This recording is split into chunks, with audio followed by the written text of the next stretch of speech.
Perfectionism can be a good thing or a bad thing. For many people, and in my case, it's a bad thing. Personally, I didn't realize I was a perfectionist until someone mentioned it to me, and when I did a little research and poking around, I realized that's what I was. In the best case scenario, a perfectionist's craving for perfection can be an excellent motivational factor. But more times, I find that a craving for perfection can be more of a procrastination excuse. In this video, I'll go over the main reason why people are perfectionists, some signs of perfection, and how we can overcome it. But before we jump into this video, don't forget to subscribe to my channel. Also, according to YouTube statistics, only around half of you guys are subscribed, so just check if you're subscribed, and if you enjoyed my videos, please subscribe. That would help me out a lot. Anyways, let's get into this video. So, there's usually a few reasons for perfectionism. The biggest reason that I've seen is the environment that you grow up in. If you have parents that pressure you to do well, or if you have super highly skilled friends, perfectionism can easily develop. Especially as children, our brains are subject to our environments. If we're raised in a supportive and a positive environment, it's likely that we will be as well. To bring up an excellent quote by Jen Rome, "You are the average of the 5 people you spend the most time with."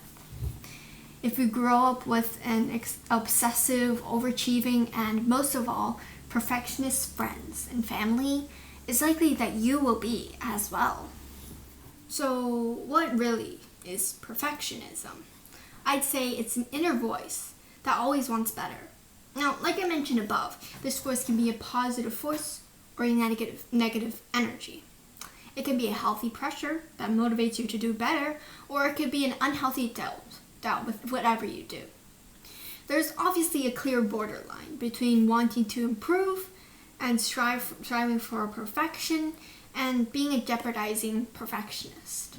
It's natural to want to change and improve. We're born with that instinct. But when it becomes getting stressed over the tiniest details and pulling all-nighters to perfect one sentence, it becomes a distressing form of perfectionism. One of the biggest symptoms that at least I noticed was being jealous and envious. Most people, as far as I know, are naturally motivated by others' success, but perfectionists are instead threatened and resentful.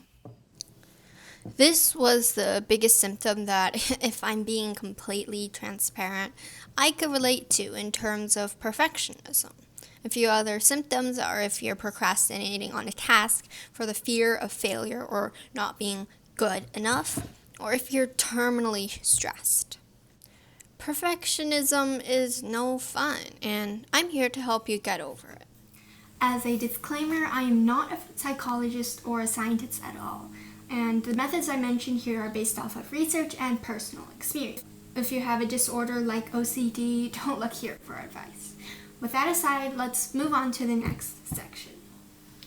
One of the biggest things that was helpful for me was to watch myself talk. To be honest, I grew up with an unhealthily small amount of self-esteem, and this has carried along with me over the years and has contributed heavily to my own perfectionism. Sometimes I'm subconsciously telling myself that I have to be perfect. This and that isn't perfect, and etc.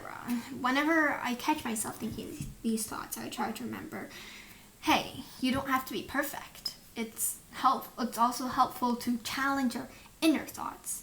If your brain is telling you that you have to be perfect, ask it why. If it's telling you that something that you're doing isn't perfect, tell it that it's good enough. And I'll be completely honest, I'll have these mini conversations inside my head, firing back and forth with the two sides of my brain. It helps to remind yourself that perfection is not achievable, and sometimes what you have done already is good enough. Like I said last video, your mindset has a large influence on your abilities and things like motivation and productivity from day to day. We might not notice the tiny voice inside of us that's telling us that we have to be perfect, but once you notice it, take action about it. Another practice is striving to see the bigger picture. With perfectionism, it's easy to hone in on the smaller details and ignore the fact that in the grand scheme of things, it's not that bad. If you can open up and look at the larger picture, it becomes much more easy to accept the small mistakes and tackle more important tasks instead. The third practice is to set healthy boundaries. Often we will think, I'll know when I should stop focusing on this task. But since for most people, perfectionism is so deeply ingrained in our minds and our ways of acting that we forget that, hey, maybe you should stop focusing on this detail. So before we're in the midst of things and forget all about your past goals to correct perfectionism, we set up boundaries beforehand that will alert you when you're spending too long on a task. For example, if there's a task that you need to tackle that you know will have many details that you'll obsess over, try setting a timer. Or perhaps you could schedule in breaks in your day when you have to leave your screen or whatever you're doing and step outside for a breath of fresh air. Or even set up deadlines in your day. You have to stop working by 5 p.m. You have to go to bed by 10 p.m. Whatever works for you. Instead of waiting for when we're caught up in the moment and perfecting every detail with no regards to the time, set up alarms, set up deadlines, set up reminders that will go up at your scheduled times. The fourth practice is to stop comparing yourself with others. Competitiveness is a big factor of perfectionism, always trying to overtake those above you. Instead of comparing myself with others, I've started to compare my present self with my past self. Like perfectionism, competitiveness is good in moderation. Perfectionist competitiveness usually means obsessive work and the biggest symptom, jealousy. Low self-esteem coupled with aggressive competitiveness is always a mixture for disaster. So instead, look back on your past. What were you like 5 years ago? How have you changed? How have you improved? Remembering the milestones that you reached in the past instead of constantly busying yourself with your future milestones is often an oasis of relief in the large desert of life.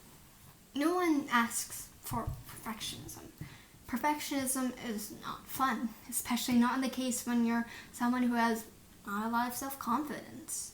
But it doesn't have to be that crushing weight on your back, and you can change it and use it for the better.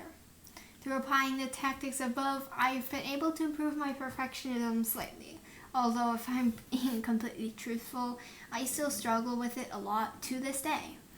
I hope this is helpful for any other perfectionists out there, and if you have any tips, please leave them in the comments. Anyway, if you enjoyed this video or got value out of it, don't forget to share it with your friends and family or leave a like. Both of these help push my videos out to more people and allows me to have a larger impact on this world. Thank you guys so much for watching. See you guys in the next video. As always, stay safe, stay healthy, and stay productive.